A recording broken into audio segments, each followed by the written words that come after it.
Notre Dieu est un Dieu de miracles.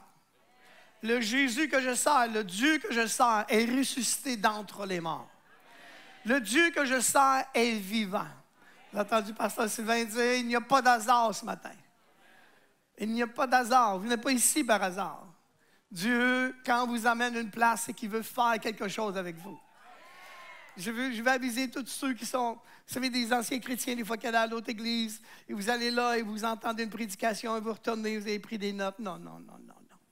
Quand vous venez ici, vous devez vous attendre à entendre Dieu vous parler. Si tu n'attends pas Dieu te parler, c'est parce que ton oreille n'est pas ouverte à entendre Dieu. Viens pas entendre une prédication, viens entendre Dieu, que Dieu a à te dire ce matin. Faire les ajustements que tu as besoin pour recevoir de sa grâce. Plus tu reçois, plus il est glorifié. Dernièrement, Dieu me disait ceci, je l'ai partagé avec ceux qui s'occupent des chantres. Et il y a des gens qui savent, connaissent cette écriture-là où la Bible dit « Dieu habite dans la louange ». Si vous voulez que Dieu soit avec vous, marche avec vous, vous devez apprendre à louer le Seigneur. Que ce soit de la louange constante. Mais Dieu a dit, je ne veux pas simplement habiter là. Je veux que toi, tu habites là. Oh. C'est beau que Dieu habite dans la louange. Le Seigneur dit, je ne veux pas juste que Dieu habite là. Je veux que toi, tu habites avec moi là. Je veux que toi, tu sois dans la louange aussi. Je ne veux pas juste que tu dises, oh Dieu, c'est beau, Dieu habite dans la louange. Quand je loue, Dieu est là. Non, mais Dieu veut que toi, tu sois dans la louange.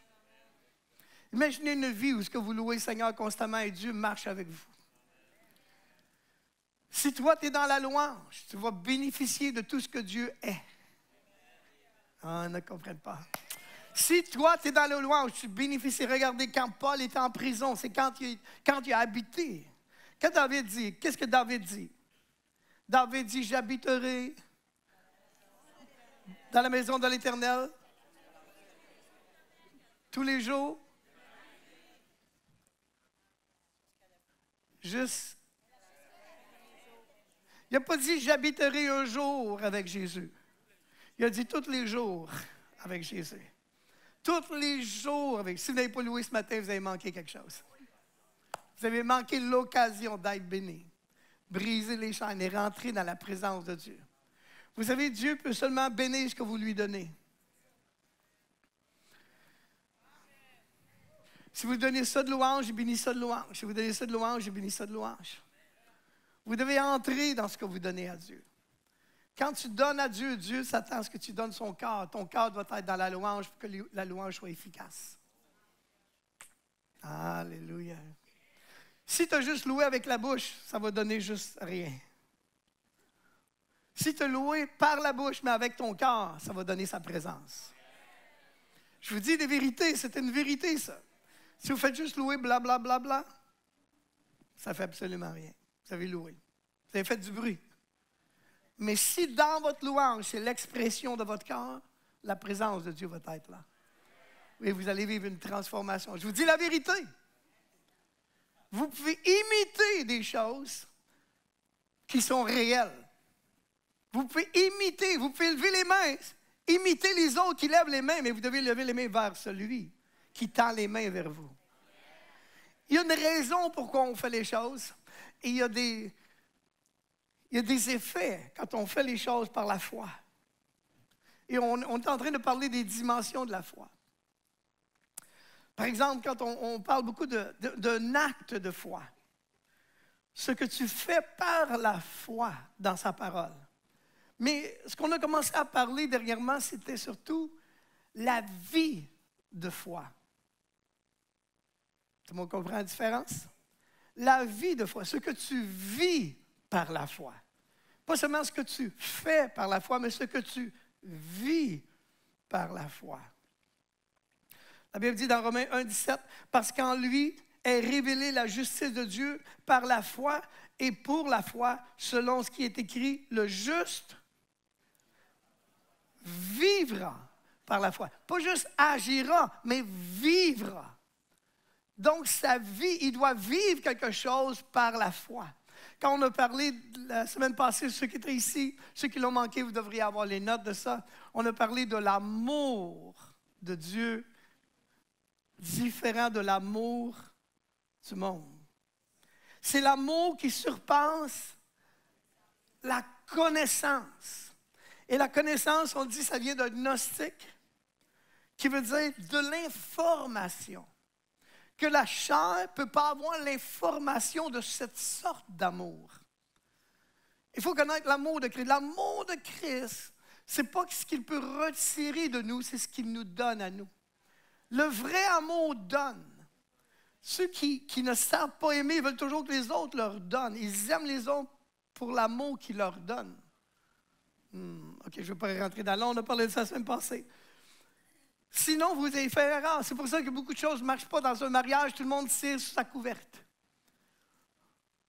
Au lieu de dire, je suis ici pour te bénir. Je ne suis pas ici pour les choses que tu fais pour moi. Je suis ici pour te bénir. Je veux être une bénédiction dans ta vie à toi. Sinon, marie-toi pas. OK, non, je ne parlerai plus de ça. Tu n'es pas dans le mariage pour ce que tu peux retirer du mariage. Tu es là pour donner dans ton mariage. OK, non. Je ne sais pas que Dieu m'emmène à parler là-dessus ce matin. OK, Seigneur, il veut parler à quelqu'un ici. À qui veut parler?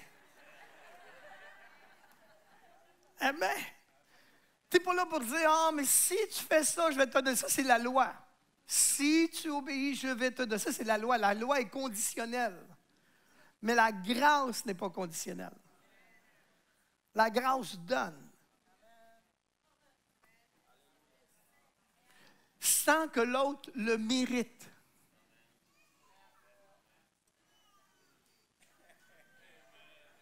Il y en a qui disent, mais elle ne mérite pas. Non, mais regarde, elle n'a pas besoin de mériter.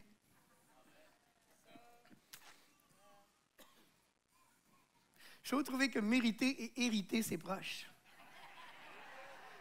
Si des fois, tu ne veux pas donner ce qu'elle ne mérite pas, c'est parce que tu es hérité. Et quand tu es hérité, tu n'es pas un héritier. Oh my God, attention, marquez ça, là, ça va rimer. Ça va rimer. Oh my God, non!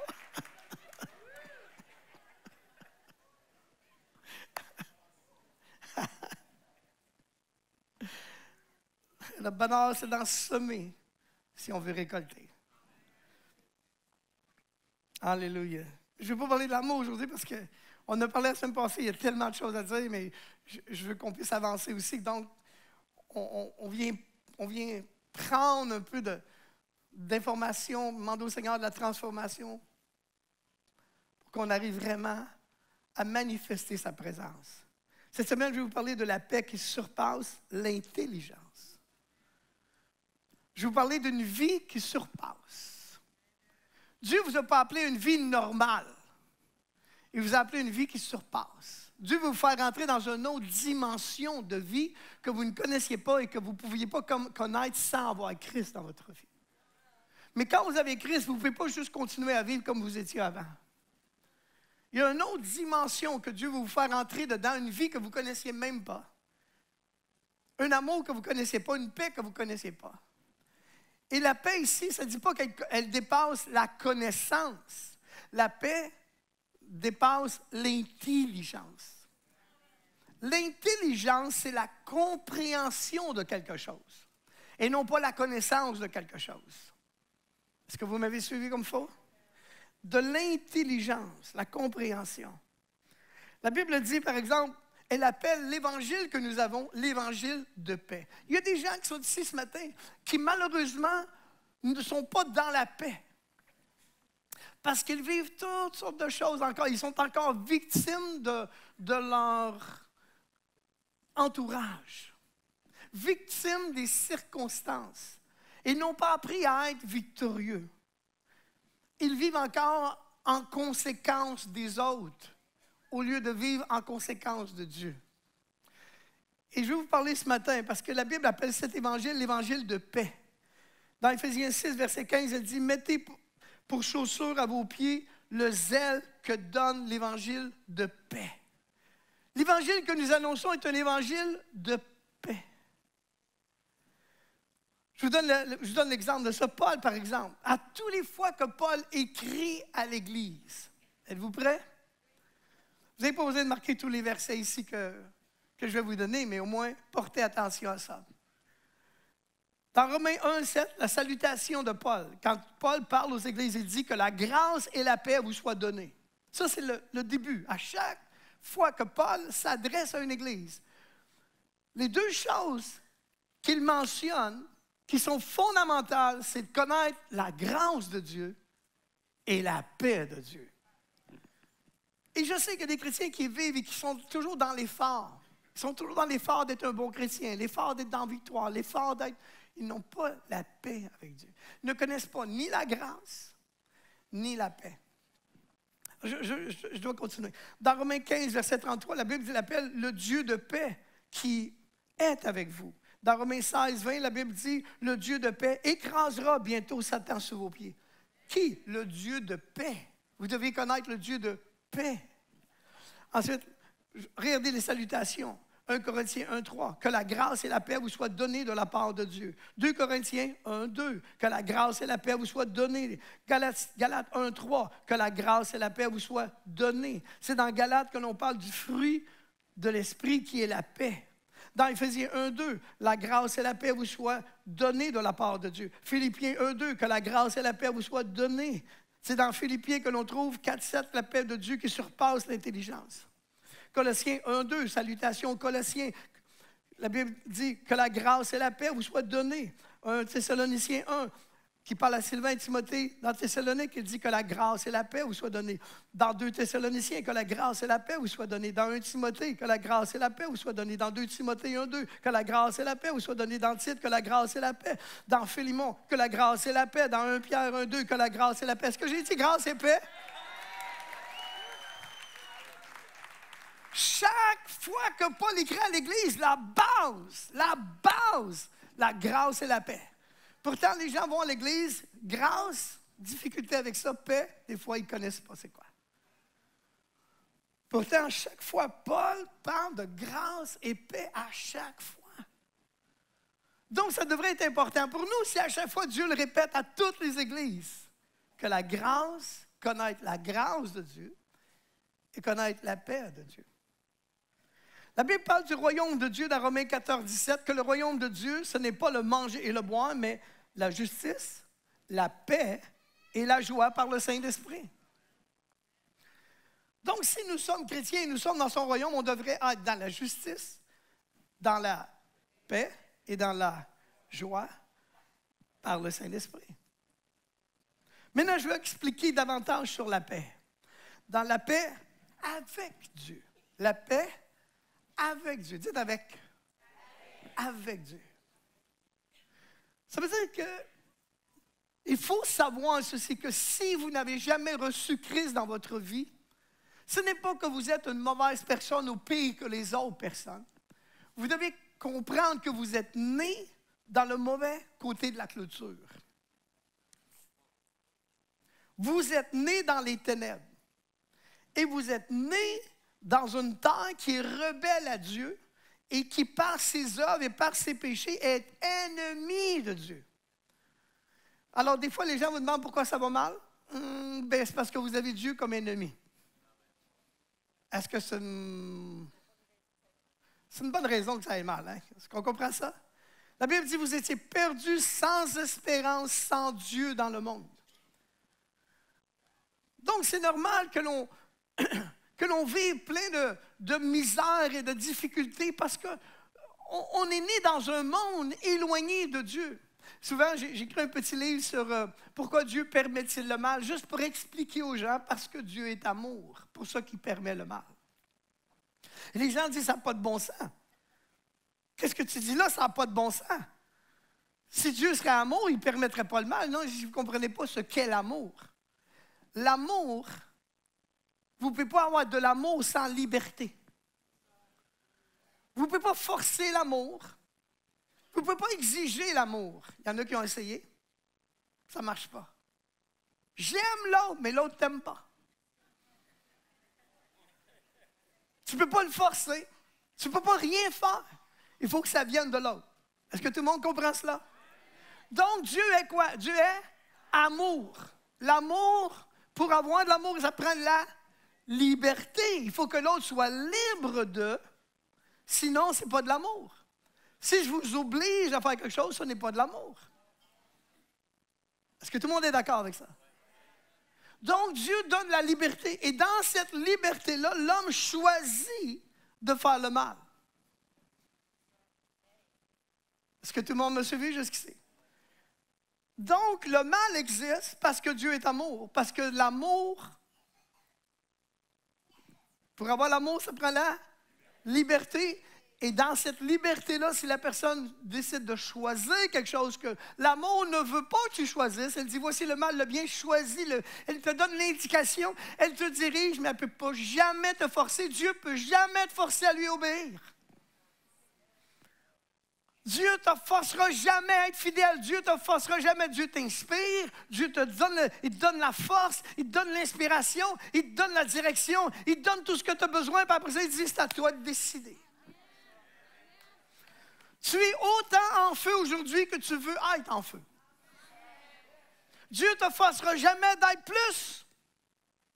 Il t'inspire à l'être. Il t'encourage à l'être. Il te dirige à l'être. Mais il ne te forcera jamais à l'être. Pourquoi? Parce que Dieu est amour. Alors, on dit la paix avec Dieu. Et je vais vous lire Romains 5, 1 qui dit, étant donc justifiés par la foi, nous avons la paix avec Dieu. Par notre Seigneur Jésus-Christ, à qui nous devons d'avoir par la foi accès à cette grâce dans laquelle nous demeurons fermes et nous nous glorifions dans l'espérance de la gloire. En d'autres mots, lorsque Jésus prit sur lui nos fautes et nos péchés, il a brisé le mur qui nous empêchait d'entrer dans la bénédiction et il nous a réconciliés avec Dieu, d'où vient vie, bonheur, paix, tout ce que nous cherchons à avoir. Est-ce que tout le monde comprend cela? Est-ce que c'est clair? Donc, la première paix que l'on a, c'est la paix avec Dieu. On sait maintenant qu'on n'est plus en guerre, que Dieu n'est plus fâché contre nous. Un jour, quelqu'un était venu me voir et il me dit, « Oh, pasteur, je sais que Dieu est fâché parce que... » J'ai dit, « Fâché contre vous? » Je dis, « Non, il ne peut pas être fâché contre moi. » La personne est arrêtée, il me regardait, « Comment ça, il ne peut pas être fâché contre toi? » Il dit, « Il ne peut pas être fâché contre moi. » Parce que la Bible dit que toute la colère de Dieu est tombée sur qui? Sur lui. Si la colère est tombée sur lui, elle ne peut pas être sur moi.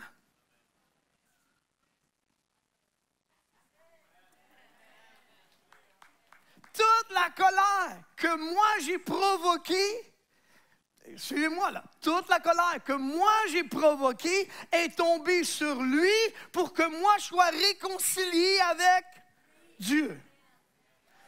Est-ce que tout le monde me suit jusqu'ici? On va aller plus loin. Il faut que j'aille plus loin. Seigneur, OK. Je vais vous en donner plus, C'est la paix la paix est un don de Dieu. C'est Dieu qui vous donne la réconciliation. Je vais vous faire remarquer une chose. Je n'ai pas beaucoup de temps, mais je vais essayer d'en donner le plus possible. La réconciliation, Dieu n'a pas besoin de se réconcilier avec vous. Ce n'est pas Dieu qui s'est éloigné. C'est vous qui avez besoin de te réconcilier avec lui. Est-ce que vous me suivez? C'est pour ça que c'est à nous de recevoir de lui. C'est lui qui a pourvu pour la réconciliation. En d'autres mots, il m'a donné le moyen d'être réconcilié, mais il me laissait choisir de me réconcilier. C'est pour ça qu'on dit le salut n'est pas gratuit.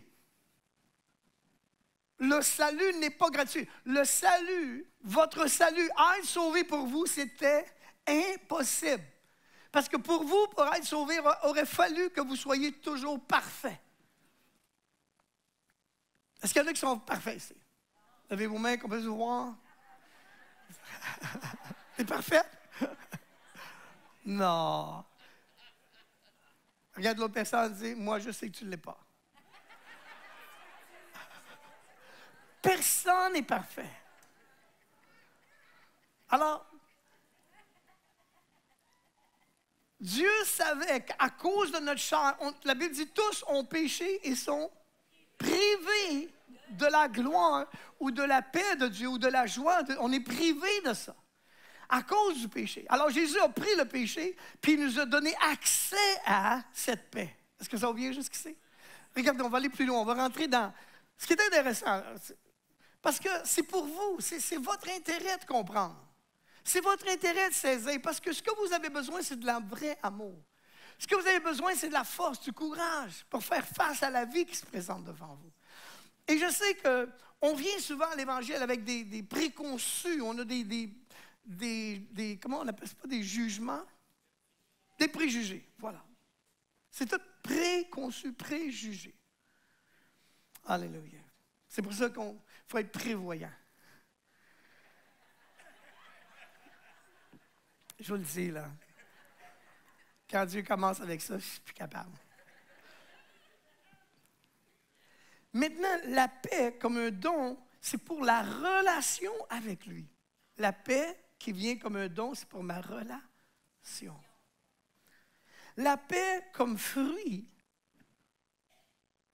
c'est ce qui me fait, qui grandit. Le fruit grandit. Ce que nous expérimentons face à la vie. Donc, il y a la paix qui est un don de relation et la paix qui est un fruit qui grandit. Est-ce que vous le savez? Il y a la paix qui est un don, que j'ai une relation avec Dieu, mais le fruit qui est en moi peut grandir. La paix peut grandir en moi. Allons plus loin. Je vous donne un exemple de la différence entre les deux. On pourrait trouver dans Matthieu 11, 25 à 27 qui dit ceci. En ce temps-là, Jésus prit la parole. Il dit, je te loue, Père, Seigneur du ciel et de la terre, de ce que tu as caché ces choses aux sages et aux intelligents. Ce que tu les as révélées aux enfants de Dieu. Il les a quoi? Révélées aux enfants. Oh oui, Père, je te loue de ce que tu as voulu ainsi. Toutes choses m'ont été données par mon Père, et personne ne connaît le Fils si ce n'est le Père, et personne ne connaît le Père si ce n'est le Fils, et celui à qui le Fils veut le révéler. Maintenant, regardez, verset 28. Regardez les deux étapes. Venez à moi, vous tous qui êtes fatigués et chargés, et je vous donnerai du repos. Ça va bien jusqu'ici? Maintenant, regardez la deuxième partie. Prenez mon joug sur vous et recevez quoi? Recevez quoi? Regardez, la première partie, c'est « je vais vous donner ». Mais l'autre partie, c'est « reçois mes instructions ». Il y a quelque chose que je dois faire dans la deuxième partie, dans le fruit. Recevez, et car je suis doux et humble de cœur, et vous, quoi? Vous trouverez. Donc, une première partie, ça m'est donné, puis l'autre partie, c'est découvert. Est-ce que tout le monde me suit? La première partie, je reçois, c'est gratuit. Mais la deuxième partie, je découvre quand? Quand je reçois l'instruction, je mets en pratique, là, je découvre. C'est pour ça qu'il y a des chrétiens qui restent toujours au premier stage, qui n'entrent jamais dans l'autre expérience de, pas juste le geste par la foi, mais la vie de foi. Où est-ce qu'on parle du fruit? Quand elle dit, mon joug est doux et mon fardeau léger, et quand on suit le Seigneur, c'est doux et léger. Et si ce n'est pas votre expérience, eh bien, votre expérience n'est pas la vérité. La vérité, c'est doux et humble de cœur. Et c'est quoi? C'est léger. Suivre le Seigneur, c'est léger.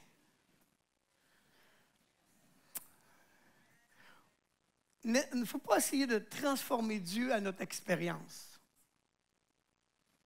Il y en a qui prennent leur expérience puis interprètent Dieu. Est-ce que vous me suivez? Ça va mal, Dieu, et là, ils mettent Dieu comme ça. Ils disent non, non, non, non, non, non, non. Ton expérience n'est pas nécessairement le reflet de Dieu. Ce n'est pas parce que ça va mal dans ta vie que Dieu veut que ça aille mal dans ta vie. Ça va mal dans ta vie parce que tu as dit des choses. Parce que tu as fait des choses. C'est pas ça que ça va mal dans ta vie. C'est pas parce que Dieu veut ça. Dieu ne veut pas ça pour toi. Mais tu as les conséquences. Est-ce qu'on va plus loin? Regardez, on va aller plus loin. Oh Seigneur Jésus, ça va trop vite ici. Est-ce qu'il y a quelqu'un qui comprend quelque chose au moins? Parce que si vous comprenez, juste de comprendre la Bible, ça va vous aider dans votre vie de chaque jour. Il dit, qui surpasse l'intelligence, tu comprends comment ça fonctionne. Je vais vous lire le verset. Dans Philippiens 4, verset 6. Ne vous inquiétez de rien. Comment est-ce qu'il y en a qui ont été disqualifiés, je sais? Regardez. OK, quelqu'un dit, mais comment on peut... Ben, c'est impossible de ne pas s'inquiéter de rien. Premièrement, vous avez une fausse croyance sur l'inquiétude. Vous pensez que l'inquiétude va faire quelque chose dans votre vie. L'inquiétude ne fera rien d'autre que vous rendre plus malade. Vous devez saisir ça. L'inquiétude, ce n'est pas une manifestation de l'amour. Je l'aime tellement, je m'inquiète pour lui. Non, non, non. Crois pour lui si tu l'aimes, mais ne t'inquiète pas pour lui. Est-ce que ça va bien jusqu'ici? Je veux juste corriger certaines fausses croyances que l'on peut avoir dans nos têtes. Que nos parents nous ont dit. Vous savez, quand on s'en va et il dit « Fais attention! » Tu pars avec un cheval, il faut que je fasse attention. OK, on précise. Mais il dit « Mais en toute chose, comment pour m'inquiéter? Voici le secret de ne pas s'inquiéter. Fais connaître à Dieu tes besoins par des prières, des supplications avec des actions de grâce. Ce qui vient voudrait t'inquiéter, emmène-le au Seigneur. Il dit, Seigneur, au niveau des finances, Seigneur, au niveau des relations, Seigneur, au niveau de... Tu emmènes ça en prière à Dieu. Et la Bible dit, et qu'est-ce qui va arriver? Et la paix de Dieu qui surpasse l'intelligence ou ta compréhension gardera ton cœur et tes pensées en Jésus-Christ.